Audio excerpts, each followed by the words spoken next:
Alhamdulillah, saya ucapkan kepada semua yang hadir, Assalamualaikum warahmatullahi wabarakatuh. Alhamdulillah, wassalatu wassalamu ala rasulillah. Amma ba'd. Yang belum menikah coba angkat tangan. Angkat tangan yang belum nikah. Yang belum nikah. Ya, mbak-mbak yang belum nikah angkat tangan. Loh, kok takut-takut? Angkat tangan yang paling tinggi gitu. Kita kasih hadiah yang paling tinggi ini. 1, 2, 3, 4, 5. Oke. Taibah. Yang akan menikah dalam waktu dekat.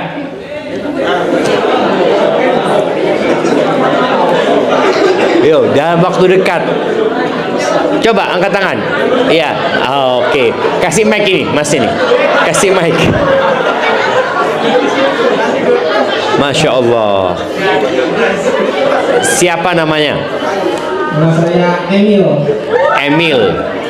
Kapan rencana nikah Mas Emil ini? Secepatnya Ustaz. Oh, jadi belum ada calonnya ini?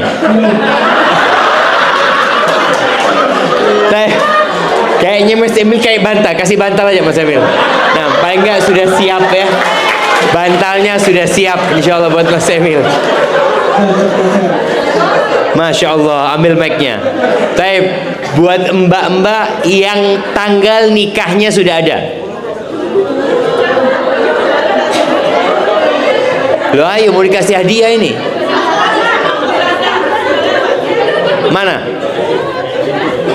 Kasih apa? Bed cover. Iya, yang tanggal nikahnya sudah ada. Loh, kok ribut dewe ini, mbak-mbak ini? Jadi belum ya, belum ada tanggalnya.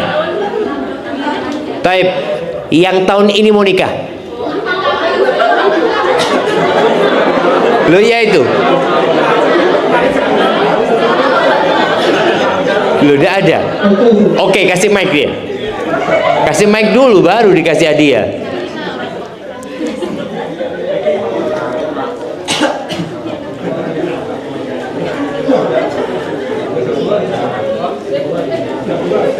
Ini yang dapat bantal jangan dibuka sampai nikah. Karena itu untuk jadi antum cepet-cepet nikah. Setiap melihat bantal itu, kapan kawin aku ya? Gitu paling enggak seperti itu insyaallah. Baik. Iya. Mbak yang di sana kapan rencananya nikah insyaallah? Tahun ini kira-kira bulan apa? Insyaallah bulan Oktober atau November. Loh, deket sekali sudah. Kasih istrikaan nggak apa-apa. Kasih setrikaan mbaknya. Iya, Masya Allah. Sudah bisa nyetrika mbaknya ya? Loh, kalau belum, ingat baik, jangan dibuka setrikaannya kecuali yang pertama disetrika bajunya suaminya. Nah, Masya Allah jemaah, ana bahagia sekali kalau melihat anak-anak yang mau segera menikah. Karena sebelum bicara bagaimana mendidik generasi, ya kita sendiri yang harus memperbaiki diri kita sendiri. Di masa yang penuh dengan fitnah, yang kata Nabi SAW, "Ma min zamanin illa walladhi ba'dahu syarrun minhu." Tidak ada suatu zaman kecuali yang sesudahnya lebih buruk daripada sebelumnya. Jadi zaman kita sekarang lebih buruk daripada zaman nenek-nenek kita, bapak-bapak kita. Nenek kita nggak pernah tahu yang namanya internet. Bapak kita juga mungkin masih belum pakai HP kecuali HP yang bisa buat telepon saja. Sekarang anak di susuan wis pegang HP. Saya anak lihat ya, dikasih tontonan, orang tuanya sibuk dengan kegiatannya sendiri, anaknya dikasih handphone, dikasih sesuatu yang menyebabkan anak-anak itu akhirnya ya sudah, cukup dengan apa yang dia tonton. Sampai yang terakhir kita akan berjumpa dengan Dajjal. Semoga Allah selamatkan kita tatkala fitnah itu hadir. Nasihat Nabi SAW, baik nasihat ini 1447 tahun yang lalu. Kata beliau alaihi salatu wassalam, ya ma'syarasy syabab, man istata'a minkumul ba'a falyatazawwaj. Wahai kaula muda. Ini buat yang muda-muda ya.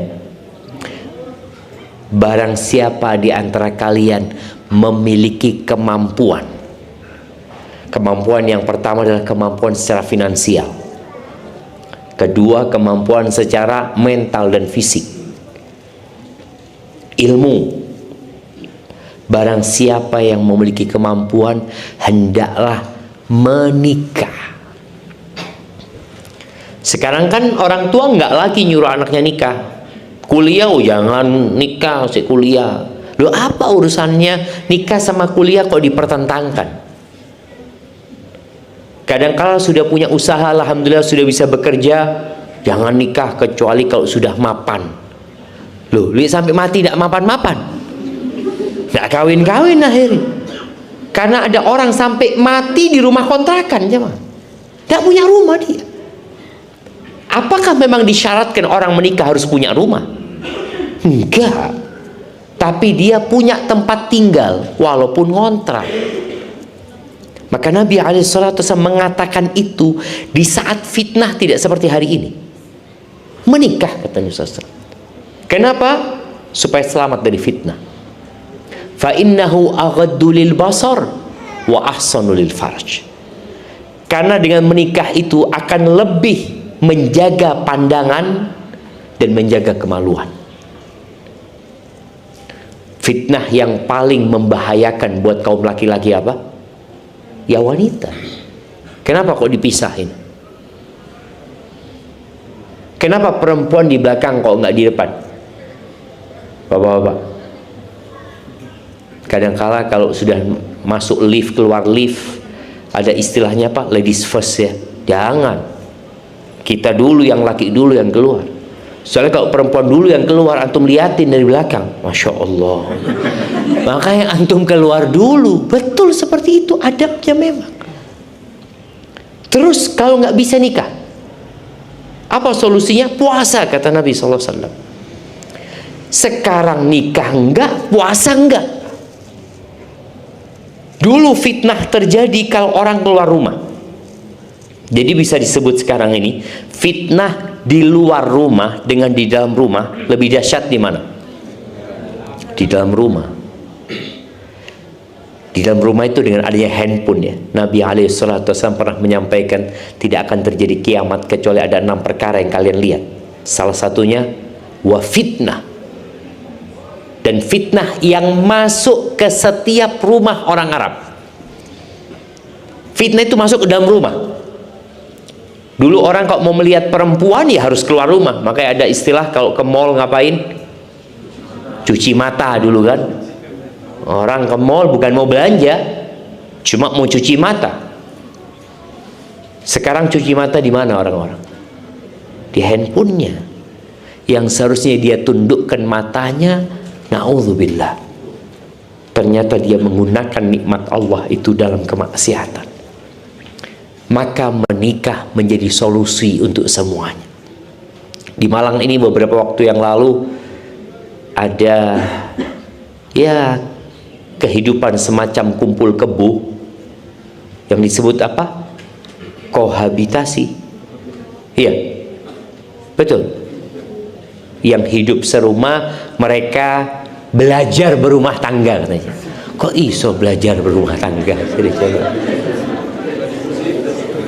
Belajar berumah tangga, ngaji sama ustadz, diajari, sudah ngerti nikah. Bukan belajar berumah tangga laki perempuan hidup bersamaan di dalam rumah. Yang tidak mampu, kata Nabi SAW, fa'alaihi bisiyam fa innahu lahu wija. Maka hendaklah dia berpuasa, karena puasa itu dapat mengontrol syahwat kita. Saat ini anak-anak itu lebih cepat baligh tapi lebih lambat dewasa. Balighnya cepat. Kalau dulu mungkin anak-anak laki itu ada yang baligh umur 15 tahun baru baligh ya. 14 tahun baru baligh ya. Anak ingat anak baligh itu mungkin kelas 2 SMP pada waktu itu. Sekarang karena faktor makanan dan faktor tontonan, anak-anak SD sudah banyak yang baligh. Anak-anak SD. Tapi dewasa, tidak dewasa-dewasa. Lulus kuliah belum tentu dewasa. Tapi sudah baligh. Makanya pemerintah kita pun mulai memikirkan memundurkan umur pernikahan. Usia pernikahan itu dimundurkan. Karena mereka melihat yang nikah-nikah muda ini cerai. Mereka bisa kawin tapi nggak bisa membangun rumah tangga. Ini jadi PR buat kita semuanya. Makanya kenapa tema ini penting walaupun tadi belum pada nikah ya. Tapi bagaimana mempersiapkan diri tatkala engkau menikah, engkau bisa mendidik generasi dengan pendidikan yang sesuai dengan harapan. Anak akan membacakan sebuah cerita. Cerita ini terjadi di pagar Konstantinopel. Ketika Konstantinopel belum ditaklukkan. Karena dulu umat Islam hanya bisa sampai ke tembok Konstantinopel itu. Tapi untuk masuk itu baru terjadi di tahun 800-an Hijriah. Disebutkan di sini, kunna bil Konstantiniyah ayyam Maslamah bin Abdul Malik. Kita berada di Konstantinopel pada waktu itu, tadi di tembok Konstantinopel di masanya Maslamah bin Abdul Malik.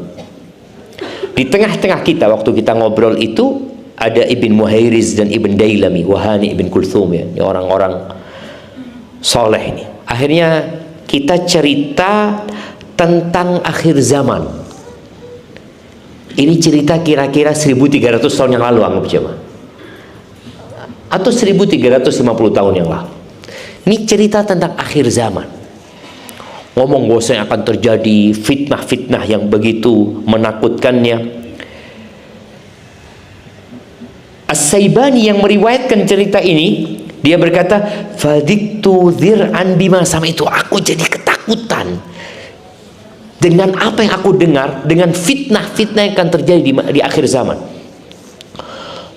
Akan banyaknya perzinaan ya, akan banyaknya pembunuhan, anak-anak yang durhaka kepada orang tuanya. Banyak sekali fitnah yang ketika aku mendengar itu aku jadi khawatir gitu loh. Fakultu libni Dailami, maka aku berkata kepada Ibn Dailami, "Ya Aba Bishr, biwuddi annahu la yulad li waladun abada." Aku kok jadi kepingin gak punya anak selama-lamanya. Dia mengatakan setelah khawatir gitu loh. Ya opo anak-anak nanti gitu loh. Bagaimana tatkala kebebasan na'udzubillah ya dibuka sehingga perzinaan terjadi di jalanan.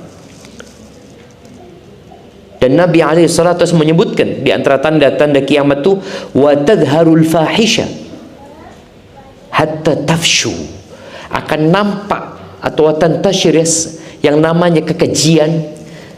Di situ ada perzinaan, ada LGBT sampai merajalela ya. Maka di As-Saibani mengatakan aku nggak kepingin punya anak gitu loh. Gimana anakku nanti? Ini 1300 tahun yang lalu jemaah sudah ngomong kayak gitu.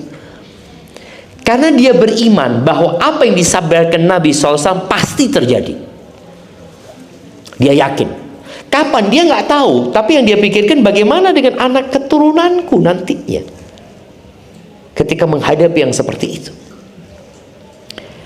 Apa kata Ibn Dailami? Aku dipukul pundakku sama dia. Wa qala ya ibna ahi la taf'al. Wahai keponakanku, jangan kau lakukan itu.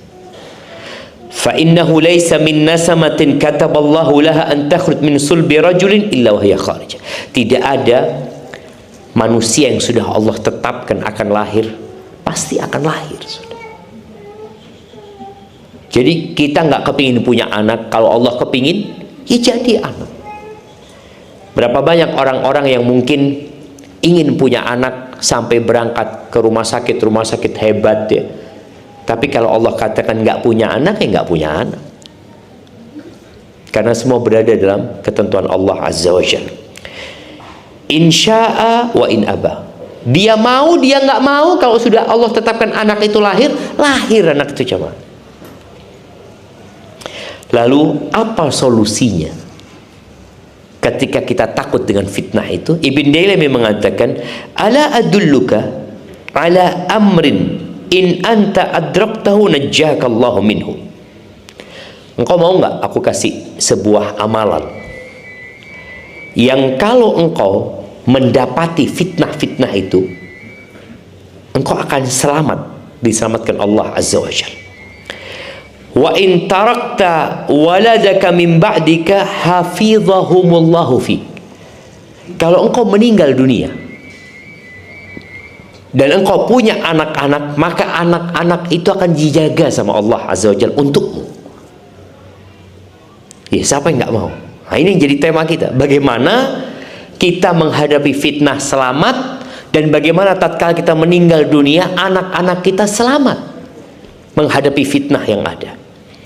Lalu beliau membacakan firman Allah di surat An-Nisa ayat 9. Coba semua dibuka handphonenya, dibuka surat An-Nisa ayat 9. Monggo, siapa yang mau baca? An-Nisa ayat 9. Baca ayatnya sama artinya. A'udzu billahi minasyaitonir rajim.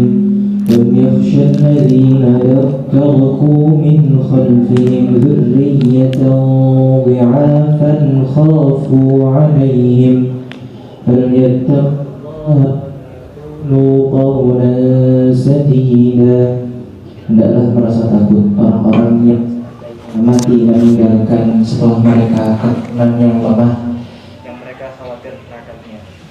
Maka bertakwalah kepada Allah dan berbicaralah dengan tutur kata yang dalam hal menjaga hak-hak keturunannya. Barakallahu fikum. Jadi kalau kita khawatir dengan anak-anak keturunan kita, maka yang harus dilakukan adalah bertakwa kepada Allah. Jadi bapak ibunya ini harus bertakwa. Anak-anak ketika orang tuanya bertakwa, Allah akan jaga mereka. Jadi kalau bicara parenting itu, yang pertama adalah memperbaiki orang tuanya. Sejak awal orang tua jangan pernah salah pilih pasangan. Ini sebagai bentuk ketakwaan kepada Allah. Menikahlah dengan pasangan yang kriterianya disebutkan dalam sunnah Nabi SAW. Kalau mau cari istri, carilah istri yang agamanya baik. Ya kalau bisa, ya kita tahu insya Allah ya, perempuan itu dinikahin karena 4 hal: cantik, kaya, bangsawan, dan agamis. Mana yang dipilih? Kebanyakan laki-laki memilih wanita karena cantik. 2, kaya. Ono, rondo. Ayu mas. Seperti itu. Terus soge, tapi tidak sembahyang. Udah popois, bismillah, udah apa? Udah sembahyang. Usikan dia tidak sembahyang karena dia fokus sama kaya sama cantiknya. Oh, kok gampang tak ajari sembahyang seperti itu kan? Enggak, Nabi SAW menyebutkan engkau kalau kepingin hidupmu penuh dengan kesejahteraan dan kedamaian yang agamanya. Kalau bisa ada 4 itu bagus. Cantik, karena ada seorang datang ke Syekh, anak kepingin Syekh carikan istilah buat anak Syekh, kata dia. Apa? Yang cantik Syekh, yang putih, dikasih tahu yang tingginya sekian. Oke, kata Syekh. Terus kalau bisa fulus Syekh, kata dia, ini itu. Terus ya kalau bisa anaknya bangsawan, ini itu. Terus kalau bisa hafal Quran Syekh, ini itu. Kata Syekh, kalau ada kayak gitu anak juga mau, kata Syekh. Kok enak ini? Loh iya, kadang kalau orang itu kayak opo gitu loh. Tapi tadi ketika mencari pasangan, cari yang agamanya baik. Kalau ada semuanya alhamdulillah, kalau nggak ada semuanya kecuali agamanya baik, itu yang dipilih. Nih mas ini ya, ketahuilah bahwa seorang itu melihat yang belum dia miliki, melihat sesuatu apa saja yang belum dia miliki tidak dalam wujud aslinya. Faham? Paham. Ya apa maksudnya? Antum kepingin handphone yang terbaru berapa? iPhone 17. Oh, iPhone 16. Ketika ngelihat iPhone 16 di mall umpamanya, delok api yo. Kadang-kadang kita boleh pegang kan?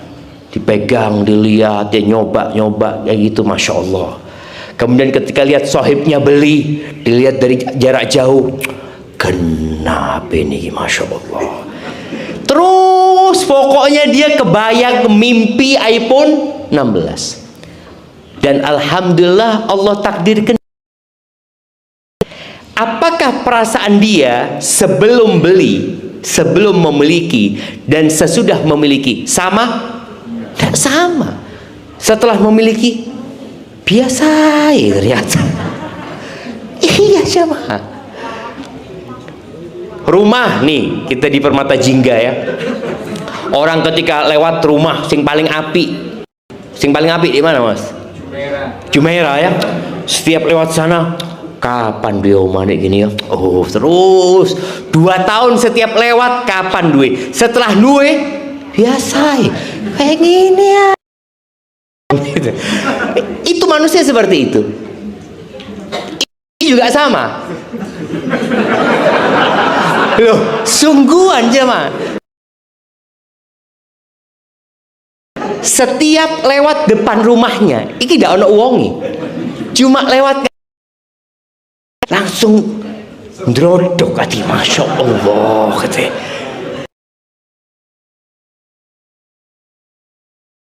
Iki sandali fulana iki. Betapa bahagianya antum melihat sandali. Ketika ngelihat perempuan ini lewat, Allah kelepek-kelepek dak kuat jemaah.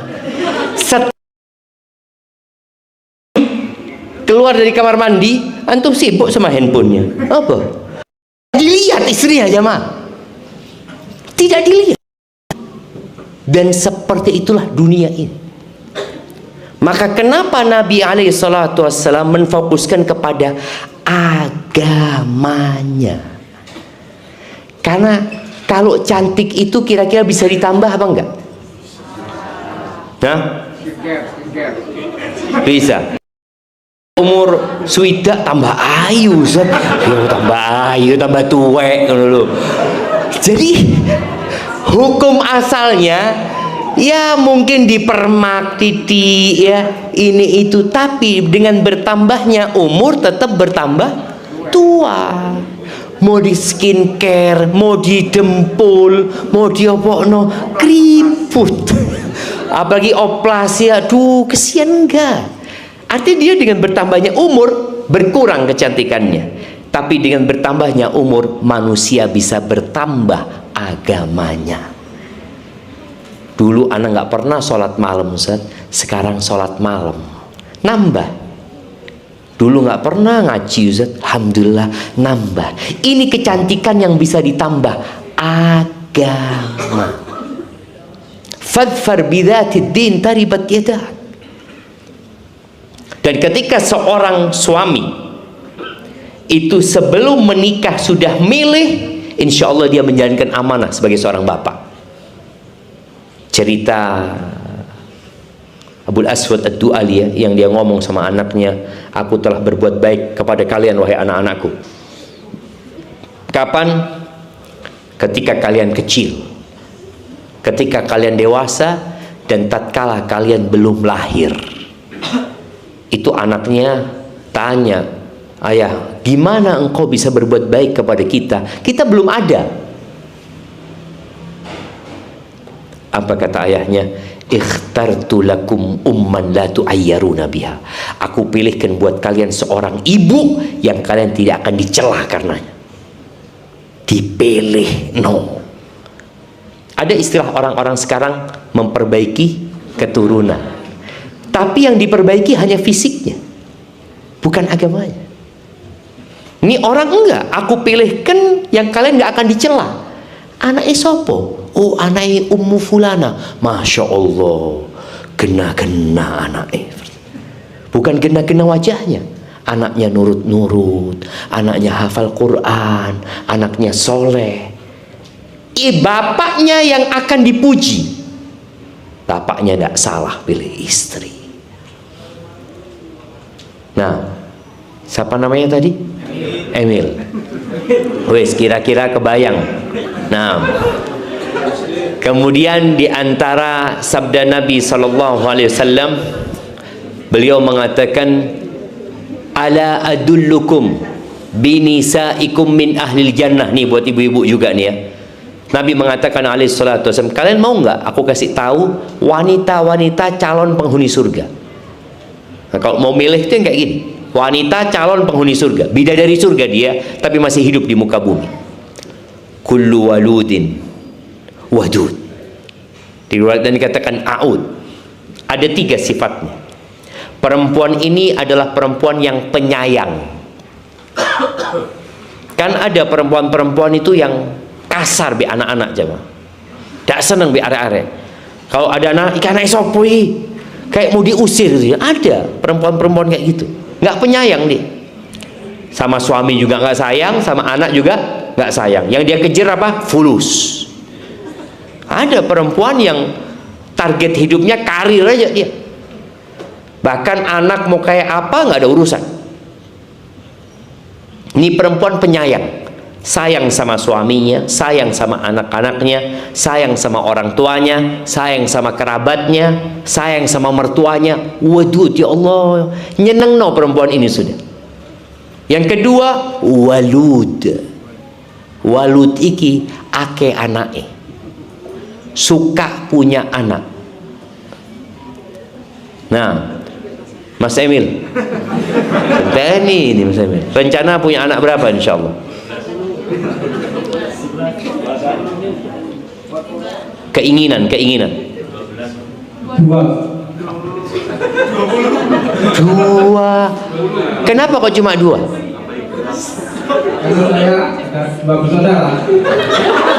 Antum 2, paling tidak antum 12 supaya lebih banyak saudaranya.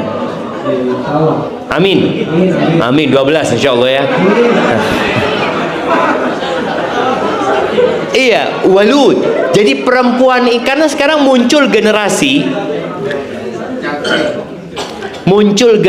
memang yang nggak mau repot sama anak. Bahkan ada pernikahan-pernikahan yang tidak diinginkan punya anak dalam pernikahan itu. Child free ya, child free. Kalau dia bapak ibunya child free, nggak lahir dia. Dia harus paham. Ini kadangkala orang gara-gara salah mencontoh, dia lupa kalau dulu bapak ibuku child free, aku udah lahir. Loh iya, Makanya kenapa negara-negara maju banyak yang mau tutup negara itu. Jepang umpamanya, Singapura yang dekat deh. Jepang itu jumlah penduduknya sudah seperti piramid terbalik ya. Jadi yang tua-tua banyak, yang lahir itu sedikit cuma, nggak seimbang. Akhirnya negara itu mensupport siapa yang mau punya anak dikasih uang. Kalau Muslim nggak perlu dikasih uang, karena dia punya prinsip. Aku kepingin punya anak-anak yang melanjutkan perjuangan, dengan harapan mereka mendoakan kedua orang tuanya. Anak itu aset, sama seperti tanah. Orang punya tanah, punya rumah. Anak ini aset. Maka ini perempuan calon penghuni surga walud, suka punya anak. Maka kalau ada ibu-ibu suaminya ngomong, "Dek, nambah anak yo." "Aduh mas, kesel mas, ndak wis." Loh ya apa? Wanita penghuni surga suaminya ngomong, "Dek, punya anak lagi ya?" "Bismillah mas." Insya Allah calon penghuni surga itu. Sahih jemaah. Ada di Surabaya. Di Surabaya satu bersaudara 25 orang. Dari ibu satu. Dan katanya anak punya nenek Ustaz, nggak punya pembantu Ustaz. Punya anak 25. Ya kalau generasi sekarang jangan banyak-banyak lah, separuhnya lah. Dimasukkan ke surga Allah Azza wa Jalla. Karena dia capek, lelah. Tapi tatkala dia berharap surga Allah, capek lelahnya hilang. Dia tahu dengan setiap keletihan dia bawa itu anak, sholat dalam kondisi hamil. Ketika orang kondisinya hamil, puasa dalam kondisi hamil tidak sama dengan puasa dalam kondisi nggak hamil. Jadi perempuan ini suka punya anak. Aud suka kembali ke suaminya. Kebanyakan wanita itu suka kembali ke suaminya, apa suka kabur dari suaminya? Nah, ruwet titik, pulangkan aku ke rumah orang tua. Ada masalah dikit, balik ke tempatnya mertua. Suami nggak ditegur. Perempuan penghuni surga ini kalau disakiti sama suami, subhanallah ya, atau dia menyakiti suaminya, yang minta maaf itu bukan suami, istrinya, kata Nabi SAW. Dia datang ke suaminya, dia pegang tangan suaminya, kemudian dia mengatakan kepada suaminya, "La adzuku bi ghumdin hatta tardo." Aku nggak akan pejamkan mata sampai engkau ridho sama aku, mas. Ada perempuan kayak gitu jemaah. Ada, tapi sulit jemaah. Maka betul bapak-bapak?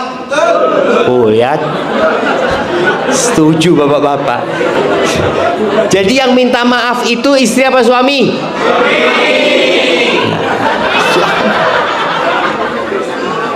Jadi ini realita jemaah ya. Maka dikatakan laki-laki yang minta maaf karena dia melakukan kesalahan itu laki-laki yang jujur. Laki-laki yang minta maaf padahal belum tentu dia salah, itu laki-laki yang bijak. Tapi laki-laki yang minta maaf padahal dia nggak salah, itu suami.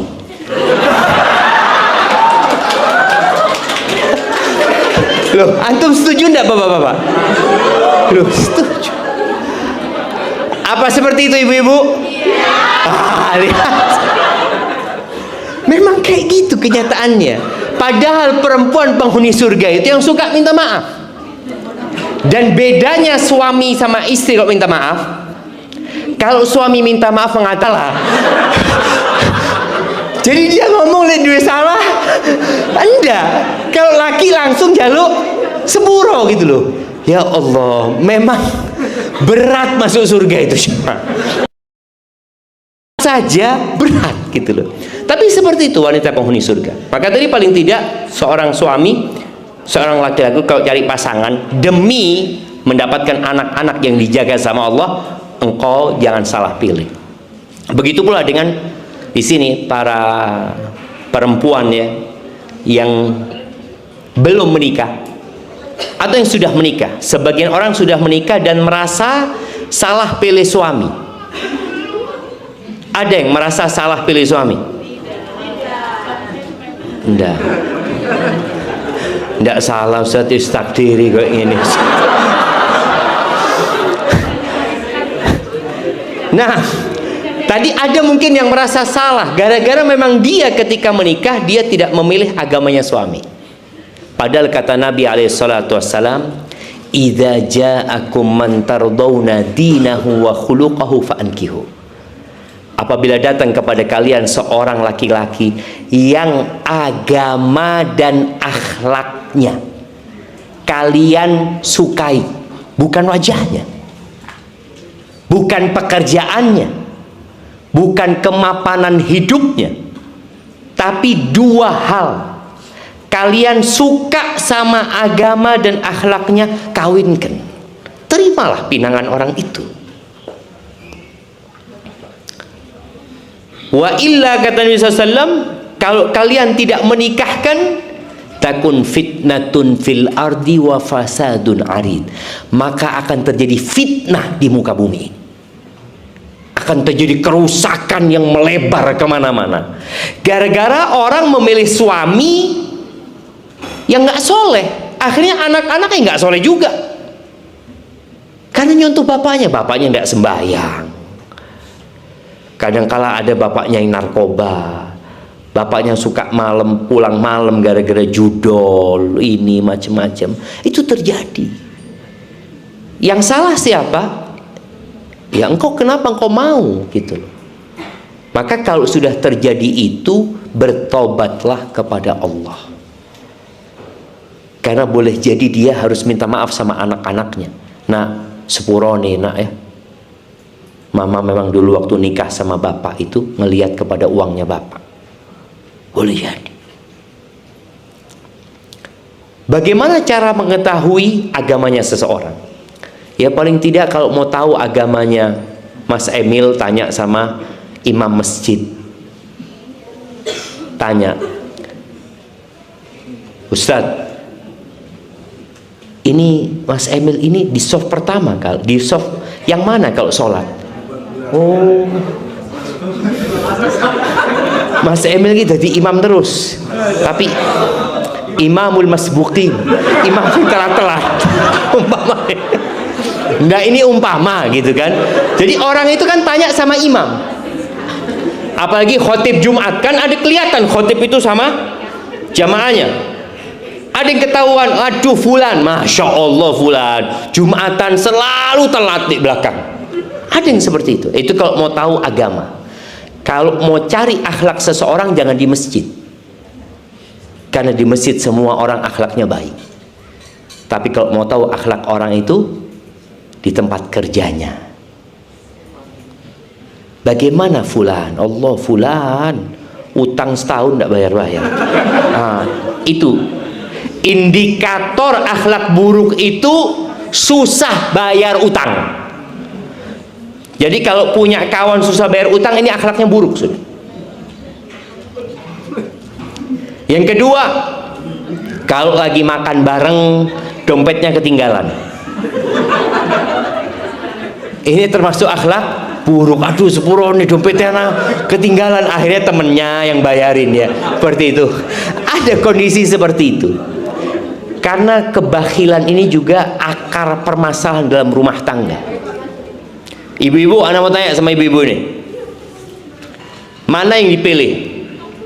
Suami yang kaya raya tapi pelit, atau biasa-biasa kaya terus biasa-biasa aja wajahnya, ya tidak terlalu kaya tapi royal? Pilih yang mana? Pilih yang royal aja, Mak. Kaya pelit, buat apa punya suami kaya pelit? Kaya dan royal. dapat, tak apa kalau dapat. Tapi tadi jangan sampai dapat suami yang pelit, azab hidupnya coba. Azab, sungguhan. Seperti apa peribahasa Indonesia itu? Seperti tikus mati di lumbung padi. Ada. Maka tadi kalau mau cari suami, cari yang agamanya baik dan akhlaknya mulia. Karena ingat ibu-ibu ya, pernikahan itu seperti perbudakan. Kok bisa Ustaz? Perempuan itu nggak bisa melepaskan dirinya sendiri. Dia kalau mau cerai harus gugat ke pengadilan, harus ngurus, nggak bisa. Suaminya merantau 2 tahun nggak pulang, apakah otomatis cerai? Enggak. Tetap statusnya istri. Sudah 2 tahun Ustaz pisah rumah Ustaz, tapi tidak ada perceraian, tetap istri statusnya.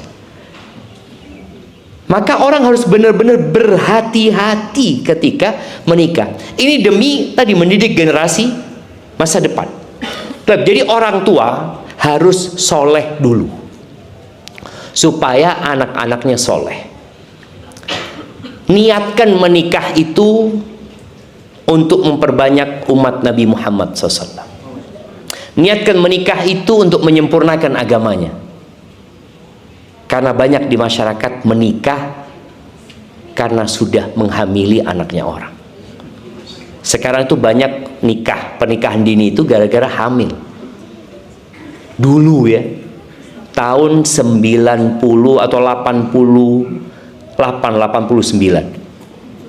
Anak ingat di kampung anak itu ada kejadian seorang mahasiswi kalau salah menikah karena sudah hamil duluan. Itu satu kampung rame ngomongin itu ya. Karena pada masa itu jarang sekali. Kalau sekarang sudah naudzubillah dianggap biasa. Anak-anak SMA sudah berzina ya. Kemudian dinikahkan gara-gara sudah hamil, setahun nikah cerai. Naudzubillah min dzalik. Baik.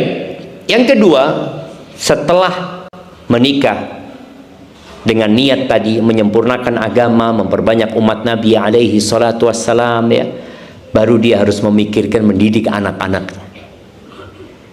Jangan pernah membawa yang haram ke rumah. Jadi pendidikan anak itu dimulai dari orang tua, dimulai dari makanan juga. Karena kalau anak itu tumbuh besar dari yang haram, maka akan berdampak kepada karakter dia nantinya. Makanan haram ini. Ada seorang istri yang mengatakan kepada suaminya, "Mas, kita ini tapi rumah yang tidak halal." Kemudian yang ketiga, doa bikin anak. Siapa yang hafal? Kita kasih hadiah. Masya Allah. Sudah nikah? Oke, alhamdulillah. Coba sebutkan doanya dulu. Mana mic-nya? Ini beliau. Oh, semua dapat hadiah tadi. Oh, Masya Allah, barakallahu fikum. Iya, yang belum dapat hadiah. Ibu-ibu, khususnya yang sudah nikah ya. Masa 2 anak telu tidak pernah baca doa? Antum? Oke, siap, gak apa-apa. Pembawa acara kita dengarkan doanya. Yuk.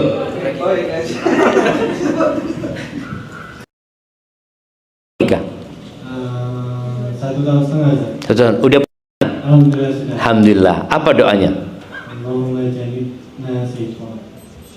Tunggu. Ini grogi nih. Kalau di atas sanjang hafal biasanya. Kalau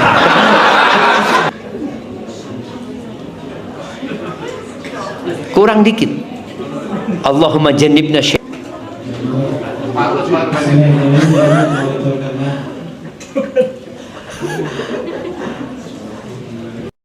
Yang keras. Dengan nama Allah. Dengan nama Allah. Ya Allah. Ya Allah. Jauhkanlah syaitan dari kami. Terus, dan jauhkan syaitan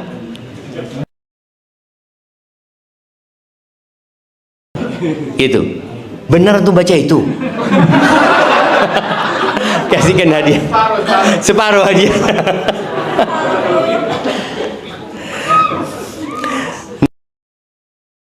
hati-hati. Baca doa ini penting. Karena kata Nabi SAW, "Iyuqaddar bainahuma walad." Kalau ditakdirkan punya anak, insya Allah anaknya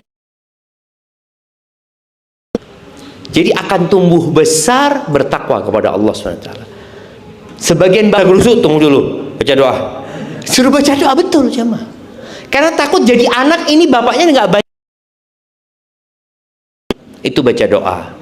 Kemudian ketika anak itu lahir, ini pendidikan sejak dini tadi. Namanya yang bagus. Ada seorang ibu yang ngasih nama anaknya Topan. Ada. Siapa sini? Topan. Angin Topan ini jemaah. Apa kerja? Ada pernah tahu kawan namanya Ribut? Ada loh. Oh no. Iki sapa jenenge? Ribut. Yo gawe ribut yo. Karena orang tua sudah salah kasih nama sama anaknya. Ada seorang ustadz ya di mana di Semarang. Namanya itu sama orang tuanya dikasih nama. Dulu ada orang tua kalau ngasih nama itu buka Quran. Buka Quran langsung nunjuk. Dulu belum ada terjemahan ya, jarang Quran terjemahan. Minal khosirin. Minal khosirin itu artinya termasuk orang-orang yang merugi. Ada di Al-Quran tuh minal khosirin. Ya sudah, orang tuh nggak tahu sama artinya. Pokoknya di mana di akte itu minal khosirin. Ketika anak ini sekolah, masuk pondok, baru ngerti kalau namanya salah. Akhirnya ditambahin depannya, ditambahin Laisa. Laisa itu bukan artinya. Laisa minal khosirin, bukan termasuk orang-orang merugi. Jadi yang namanya Ribut itu kasih tambahan aja. Laisa Ribut gitu kan. Dan ini berdampak. Jangan pernah mengatakan apa arti sebuah nama. Nama berdampak loh. Karena orang akan memanggil anak itu dengan panggilan itu terus menerus. Ketika ada seorang sahabat datang kepada Nabi alaihi salatu wassalam, ditanya sama Nabi alaihi salatu wassalam, siapa namamu? Hazan. Hazan itu artinya keras kepala, jangan. Susah, ruwet orang. Kata Nabi SAW, bal anta sahal. Engkau sahal ya.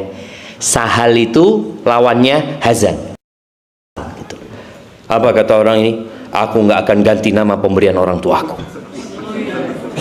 Ya sudah, Nabi SAW hanya mengusulkan kan. Akhirnya kata cucunya, Sa'id ibn Musayyib ibn Hazan, gara-gara kakek kita nggak mau dirubah namanya, keras kepala di rumah kita sampai hari ini ada. Jadi anak cucunya keras kepala. Itu berdampak. Maka tolong pilihkan nama yang baik. Nggak usah pilih nama yang aneh-aneh ya. Kadang-kadang kan ada orang cari nama yang tidak ada di Malang. Anak ketemu dengan satu orang, nama anaknya siapa namanya? Titanika. Kelelep nih jemaah. Loh, kapal Titanic itu tenggelam gitu loh. Namanya Titanika so kelelep anaknya. Ada lagi nama anaknya siapa? Harley Davidson. Karena bapaknya senang sama Harley. Ada yang namanya Pajero, macam-macam jemaah. Antum lihat namanya orang itu. Ya terserah, orang tuh ngasih nama terserah ya. Tapi kalau nama itu nggak baik, mbok diganti. Nggak apa-apa ganti nama, carikan nama yang baik. Kemudian setelah itu mulai nih didik anaknya. Jadi ibu nih, kalau ibunya soleha tadi, dia akan menyusui. Dan di dalam agama kita itu, kalau ibu nggak bisa nyusuin, ada ibu susuan. Ini harapan kita mungkin di Malang ini, kalau bisa Permata Jingga ini membuat rumah susuan. Jadi bukan tempat penyimpanan ASI ya, bukan. Kan ada bank ASI. Bank ASI itu banyak ulama menolak karena akan tercampurnya nasab nantinya. Karena nggak tahu ini asinya siapa, ini asinya siapa. Tapi kalau ibu susu, ya enggak, ibu ini nyusui. Jadi ibu itu digaji untuk nyusuin anaknya orang. Nabi kita Muhammad alaihi salatu wassalam, siapa yang nyusui? Halimah Sa'diyah. Iya, susui ibunya, kemudian dibawa ke desa jamaah. Maka ketahuan siapa ibu susunya. Kalau bayi itu disusui pakai botol, dia tidak akan merasakan kedekatan dengan orang yang menyusuinya. Sampai ada sebuah penelitian di barat sana, ada ruang bayi-bayi yang baru lahir itu, dan yang biasanya anak di situ diinkubasi ya, itu kan dikasih susu formula ya, kasih susu formula. Disebutkan di tempat itu ada 2 ruangan. Yang satu ruangan dikasih suara detak jantung, di satunya enggak. Ternyata yang dikasih suara detak jantung itu lebih tenang bayi-bayinya. Karena bayi ketika ditempelkan ke dada ibunya, dia dengar suara jantung ibunya, jemaah. Dia dengar itu. Maka terjalin hubungan yang dekat anak sama ibu gitu. Maka usahakan tadi ibu-ibu ini nyusui anaknya. Dulu wakil presiden yang dahulu, Bapak Yusuf Kala, itu sempat mengusulkan bagaimana perempuan-perempuan yang punya anak itu jam kerjanya dikurangi, supaya mereka masih sempat nyusui anak-anaknya. Tapi ditentang oleh aktivis gender, dikatakan ini termasuk diskriminasi terhadap perempuan karena dibeda-bedakan. Loh, pancene berbeda.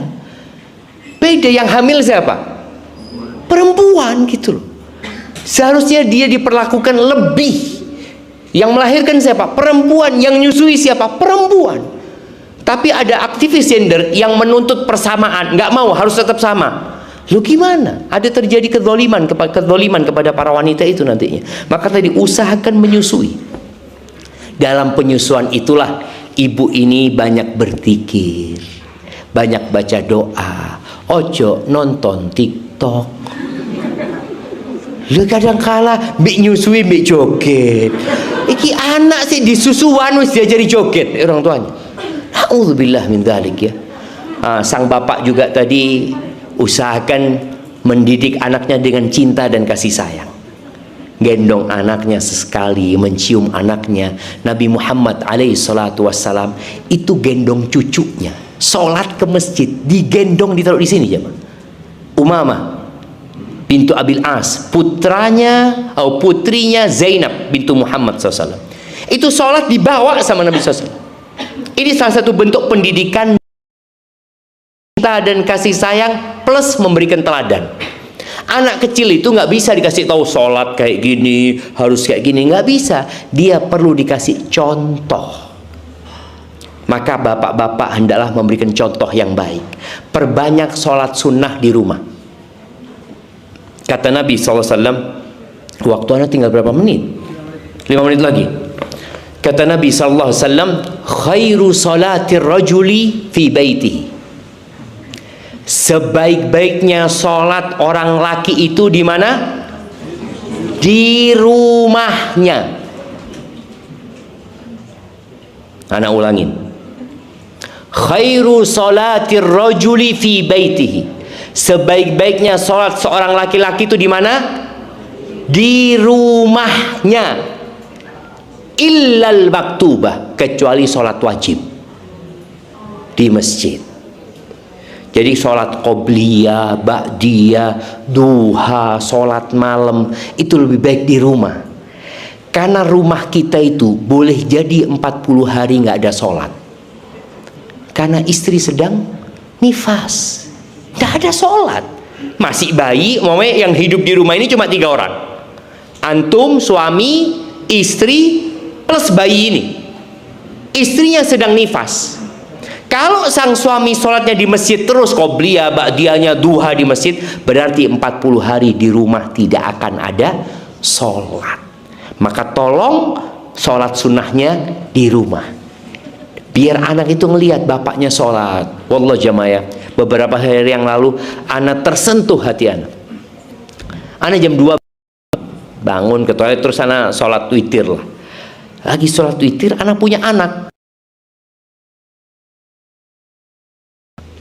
Dia bangun untuk ke toilet juga. Setelah dari toilet, dapat setengah menit, dia masuk lagi jemaah ke toilet. Ambil wudu. Sholat, ada ngomong subhanallah ya. Betul, anak itu melihat namanya, nak, ojo rokok anak ya. Rokok ini membunuhmu. Kira-kira anaknya itu ngerokok apa enggak? Ngerokok. Padahal sudah dikasih tahu, nah secara medis terangkan sama bapak. Mungkin salah mendengar tapi tidak pernah salah melihat.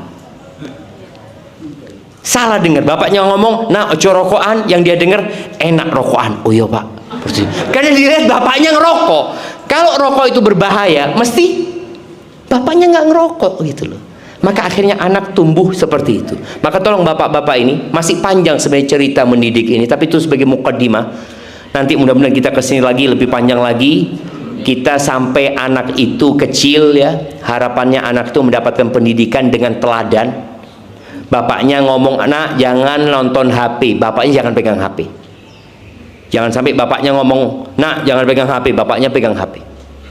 Dan usahakan meja makan itu tempat untuk menyambungkan hati. Di meja makan nggak boleh ada handphone. Jadi kalau waktu makan, handphone jangan ada di meja makan. Ana baru tahu cerita teman-teman di Jakarta, Ustadz, deal besar Ustadz, itu nggak pernah dilakukan di ruang rapat Ustadz, tapi dilakukan di ruang makan Ustadz. Karena memang sambil makan. Maka jadikan ruang makan itu tempat untuk ngobrol sama anaknya, sama istri, dengarkan anaknya cerita tadi di sekolah ada apa, ada itu, di tempat makan. Sedangkan kita dulu dididik sama orang tua, kalau makan nggak boleh ngomong. Ini kan pendidikan zaman dulu. Makan. Jadi kita makan itu wes mangan. Padahal di meja makan seharusnya kita berbicara. Bahkan kalau membaca sunnah-sunnah Nabi SAW, Nabi ngobrol di tempat makan. Itu mungkin dapat Anda sampaikan. Dan perbanyak doa ya. Semoga Allah jaga anak-anak kita. Barakallahu fikum. Baik, saudara-saudara, kami buka pertanyaan.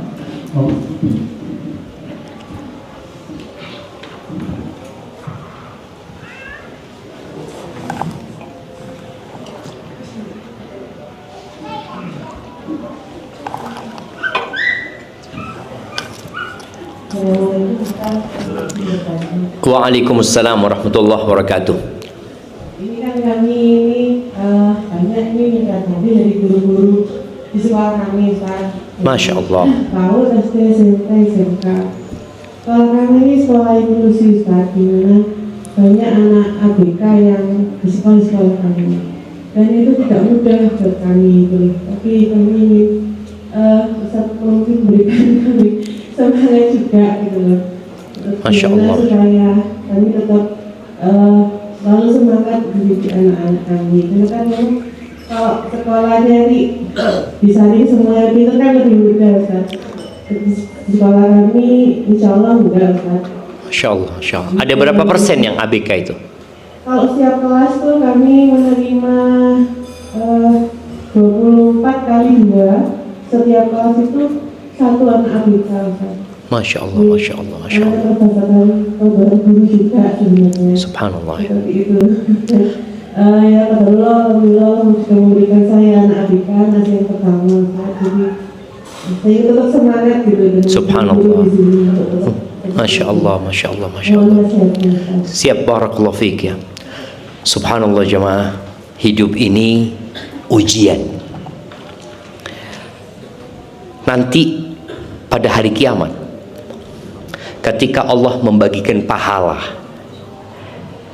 Rasul sallallahu alaihi wasallam mengatakan, yawaddu ahlul afiyati yaumal qiyamah anna juludahum quridat bil maqarid lima yarawna min thawabi ahlil bala. Orang-orang yang hidup di dunia dulu dalam afiah ya, selamat ya, tadi hidupnya sehat, sukses, makmur, anak-anaknya Masya Allah semuanya anak-anak yang sukses, nggak ada yang berkebutuhan khusus umpamanya. Kelak pada hari kiamat ketika Allah membagikan pahala, itu orang-orang yang hidupnya nyaman ini tatkala melihat Allah memberikan pahala kepada orang-orang yang penuh dengan bala hidupnya, dia ingin kulitnya itu digunting-gunting jemaah, karena melihat betapa besarnya pahala yang Allah berikan kepada mereka.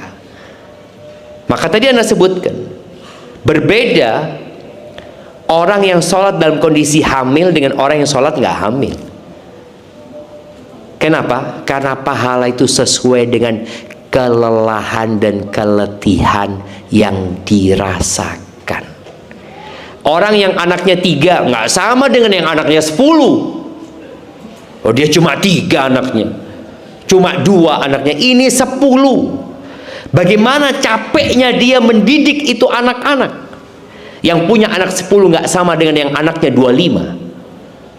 Tadi yang anak-anaknya berkebutuhan khusus dengan anak-anaknya yang biasa-biasa aja, berbeda keletihan dan kecapeannya.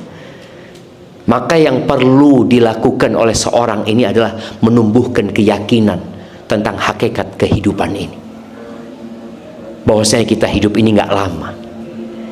Ketika Allah menitipkan anak-anak ABK itu kepada salah seorang di antara kita, maka hendaklah dia yakin kalau itu sudah disesuaikan dengan keimanan dan kemampuan kita. Sebagian kita merasa, ya Allah capek Ustaz, kesel Ustaz ya. Apalagi kalau suami nggak ikut membantu, kadang-kala seperti itu. Maka berbeda pahalanya istri yang dibantu suami dengan istri yang tidak dibantu suami. Karena pahala itu sesuai dengan kelelahan. Kalau tadi bicara orang tua yang punya ABK, anak-anak ABK tadi ya, bagaimana dengan guru? Guru-guru ini tolong memperbaiki niatnya, karena ada yang niatnya cuma sayang. Jadi orang yang niatnya cari fulus dengan yang niatnya cari akhirat, kerjanya sama. Apakah di sekolah ini dibedakan? Ditanya niatnya cari fulus apa cari akhirat? Kan nggak ada. Artinya kerjanya sama saja. Maka sayang kalau kerjanya sama aja ternyata niatnya cuma untuk dunia. Kita bekerja untuk cari fulus nggak apa-apa, tapi niatkan mendidik untuk mencari akhirat. Nabi alaihi salatu wassalam ketika ditanya tentang orang yang terbaik, beliau mengatakan khairun nas atau ahabun nas ilallah, orang yang paling dicintai Allah, anfa'uhum linnas, adalah orang yang paling bermanfaat buat orang lain. Maka sebesar manfaat yang kita berikan kepada orang lain, sebesar itu pula kecintaan Allah kepada kita. Maka tadi menjadi seorang guru, jadi orang yang bekerja bukan hanya guru ya, ini bicara guru dan bicara yang lainnya. Ada yang bekerja transaksional. Ya dia anak punya kewajiban dan anak punya hak. Anak kerjakan kewajiban anak dapat hak anak. Itu transaksionalnya, nggak ada masalah. Tapi harus punya target sendiri, individual. Anak mau ngapain dalam kehidupan ini sih? Engkau tanyakan kepada dirimu. Anak kerja di tempat ini mau ngapain anak? Anak punya waktu sama dengan orang lain punya waktu. Dan umur anak terbatas. Maka usahakan tadi seorang itu meniatkan dengan pekerjaannya mencari akhirat. Dia bekerja dapat uang untuk memberikan nafkah kepada keluarganya. Dia bekerja, apalagi kalau dikatakan tadi mengajarkan ilmu. Maka bagaimana dia berharap nih anak-anak yang anak ajar, kalau mereka mengamalkan ilmunya, insya Allah anak dapat bagian pahalanya. Ketika melihat ada anak yang bandel, karena kita tahu di kelas itu anak-anak nggak sama ya. Ada anak-anak yang bandel, yang membutuhkan effort lebih mendidiknya, tentunya pahalanya beda dengan anak-anak yang sudah nurut ya, Masya Allah. Mungkin seperti itu, dan usahakan ketika berangkat kerja itu berdoa mohon kepada Allah Azza wa Jalla. Keluar rumah katakan bismillahi tawakkaltu 'ala Allahi la haula wala quwwata illa billah. Itu doa yang biasa kita baca. Ada satu lagi doa, Allahumma inni a'udzubika an adilla au udalla, an azilla au uzalla, an adlima au udlama, an ajhala au yujhala alayya. Bacakan doa, ya Allah, aku berlindung kepadamu, jangan sampai aku tersesat atau aku disesatkan, jangan sampai aku tergelincir atau aku digelincirkan, jangan sampai aku mendolimi atau aku didolimi, jangan sampai aku melakukan kebodohan atau aku dibodohi. Baca doa itu, semoga Allah mudahkan jalannya. Barakallahu fikum. Ustaz, kita masuk ke sesi berikutnya, kuis Ustaz. Ini ada tambahan. Ini tinggal sekitar 8 menit lagi itu ada. Oke, satu tadi kan pertanyaan ibu-ibu, sekarang bapak-bapak satu. Satu bapak-bapak. Nah.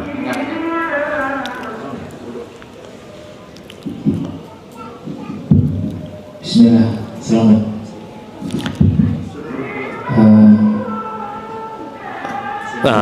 Kayaknya mic-nya ini diganti. Soalnya putus-putus ya, lihat ya. Nah. Terima kasih. Saya Ali dari SMP Bumi Cinta. Masya Allah. Udah keluarga? Alhamdulillah sudah. Mau izin bertanya Ustaz. Jadi salah satu arahan dari Ustaz dalam materi tadi untuk mendidik anak yang soleh di zaman sekarang ini adalah takwa. Kami mohon arahannya agar kami mampu bersabar menghadapi anak-anak kami, karena kesibukan keluarga di saat ini, ayah bekerja sampai jam 4, setengah 5 baru sampai rumah, ibu juga kadang-kadang bekerja, anak sama mertua. Allahu Akbar. Kemudian sampai rumah juga capek itu. Jadi kami untuk istilahnya mesra dengan anak itu juga kadang-kadang kurang. Malam kalau kami mau tahajud juga nggak dilihat sama anak. Jadi, dan ketika liburan kami melihat anak-anak kami kadang-kadang akhlaknya kurang baik sama kami, itu kadang-kadang tertekan. Itu bagaimana agar kami bisa sabar menghadapinya, dan bagaimana kalau ada doa khusus mungkin jadi Masya Allah. Barakallahu fiik. Iya, ada seorang yang mengadukan anaknya ke salah satu ulama ya. Dia mengatakan, aku punya anak kok susah diatur, kata dia. Akhirnya kata syekh ini, ista'in biqaulihi ta'ala, engkau minta tolonglah dengan membaca doa dari firman Allah. Doanya ini yang ada di surat Al-Ahqaf ayat 15. Rabbi auzi'ni an ashkura ni'mataka allati an'amta alayya wa ala walidayya wa an a'mala salihan tardah wa aslih li fi dhurriyyati inni tubtu ilaika wa inni minal muslimin. Kita lihat ya doa ini ya. Ya Allah, ilhamkan kepada aku, bantulah aku untuk mensyukuri nikmat yang kau berikan kepada aku dan kepada kedua orang tuaku, dan bantulah aku untuk beramal soleh yang engkau ridhoi ya Allah. Kemudian wa aslih li fi dzurriyyati, perbaiki anak-anak keturunanku ya Allah. Minta sama Allah agar diperbaiki anak-anak keturunanku. Aku tobat kepadamu, aku termasuk orang-orang muslim. Itu kalau doanya.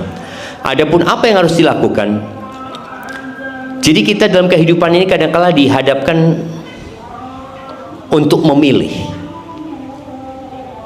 Kayak tadi bapak ibu bekerja, apakah itu terpaksa atau pilihan? Kadang-kala pilihan, karena memang sebenarnya yang wajib memberikan nafkah adalah ayah. Kalau sang ibu mungkin harus bekerja, pastikan dia bisa bawa anaknya. Ada tempat kerja yang bisa bawa anaknya. Nah, di sekolah ini bisa bawa anak, bisa bawa anak kan? Bisa apa enggak? Bisa sambil ketawa-tawa. Hah? Gimana? Oh, Sabtu. Masya Allah. Iya, kita di kampus kita kampus kita, kemudian kita punya sekolah di Jember, ini mungkin masukan ya. Karena kita tahu banyak ustadzah yang punya anak. Akhirnya kita siapkan itu namanya hadonah, tempat daycare ya. Daycare itu tapi sekolah yang mengadakan. Jadi di sekolahan, bukan dititipkan ke orang, tapi tetap ada yang jagain, sehingga orang tuanya ini di waktu istirahat itu masih bisa ketemu sama anaknya, masih bisa nyusuin anaknya ya. Karena kita tahu ustadzah ini yang ngajar di tempat kita, loh kalau dia berhenti nggak ada yang ngajar nantinya. Dan itu beratnya mencari guru perempuan ya, karena guru perempuan ini ya nanti dihamili sama suaminya ya, terus dihamili lagi sama suaminya. Jadi ya mau nggak mau kita harus tahu diri gitu. Jadi kalau memang nggak pilihan, terpaksa beda lagi. Kalau pilihan bisa nggak bekerja, istrinya nggak usah bekerja. Kalau akhirnya anak jadi korbannya. Tapi kalau nggak usah, alhamdulillah bisa menggabungkan. Umpamanya tadi mungkin ibunya pulangnya nggak jam 4, kan ada yang pekerjaan mungkin setengah hari atau apa. Karena terus terang kesian anak-anak kita, kecuali memang kita menitipkan kepada orang yang akan mendidik anak-anak kita. Kakeknya Nabi SAW itu ditinggal mati bapaknya, ditinggal mati ibunya. Siapa yang membesarkan? Kakeknya. Ditinggal mati kakeknya, dibesarkan oleh pamannya.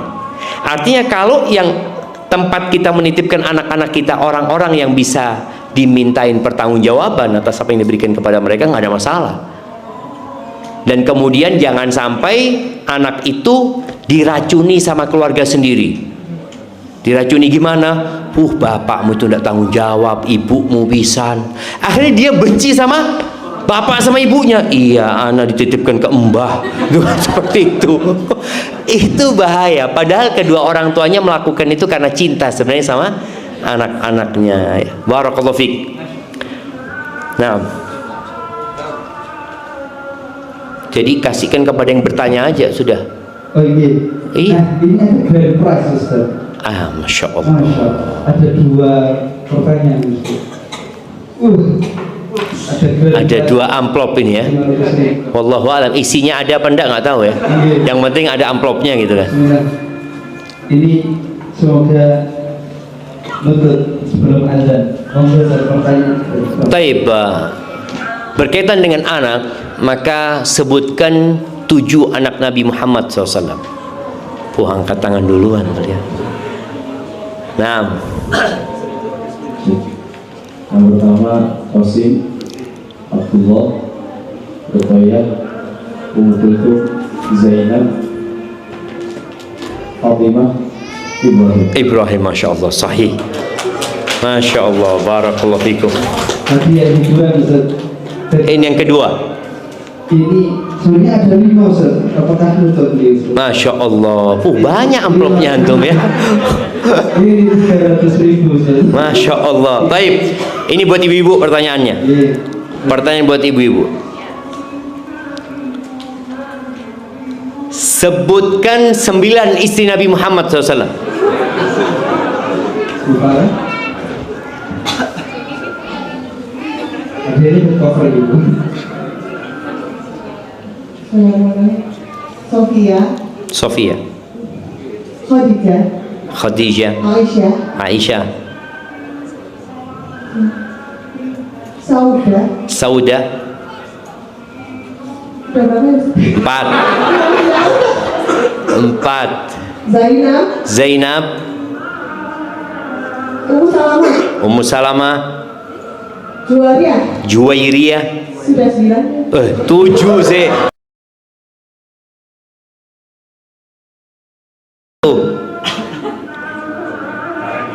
Yang paling dicintai Nabi siapa? Aisyah, Oh sudah. Nah, pas Ustaz dikurangi enggak apa-apa, sudah kurang. Iya. 300.000 gitu. Oh, Masya Allah. Apa doanya sebelum punya anak? Loh.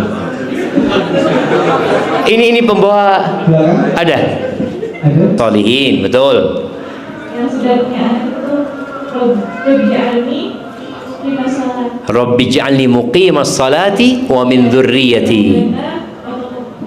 Barak habli minas salihin, Rabbi habli minas salihin. Ya Allah, berikan anak keturunan yang soleh. Setelah punya anak, berubni muqimas salah. Ya Allah, jadikan aku orang yang mendirikan dan dari anak keturunanku. Dan sebelumnya beliau mengatakan anak keturunanku dari menyembah berhala-berhala. Jadi tolong yang doakan khusus buat anaknya, seperti doanya Nabi Ibrahim tadi paling tidak. Barakallahu fikum. Sisa 2. Oke, sisa 2. lebih banyak ya? Iya, lebih banyak. Ini 500.000 Ustaz. Jadi lebih susah. 500.000. Atau arti di yang kita baca tadi, An-Nisa ayat 9. Belakang.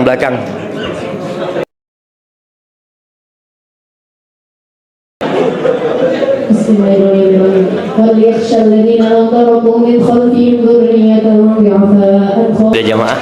Sahih sudah, masyaallah, barakallahu fikum.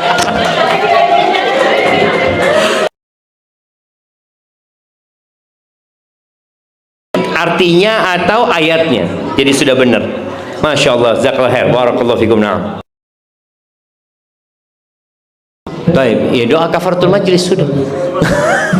Baik, kita berdoa memohon kepada Allah Azza wa Jalla doa yang biasa di wa minal yaqini ma tuhawwinu bihi alaina masa'ibad dunya wa matti'na bi asma'ina wa absarina wa quwwatina ma ahyaitana waj'alhu al-waritha minna waj'al wa la taj'alid dunya akbara hammina wa la mablagha ilmina wa la tusallit alaina man la yarhamuna rabbana wa salamun alal mursalin walhamdulillahi rabbil alamin.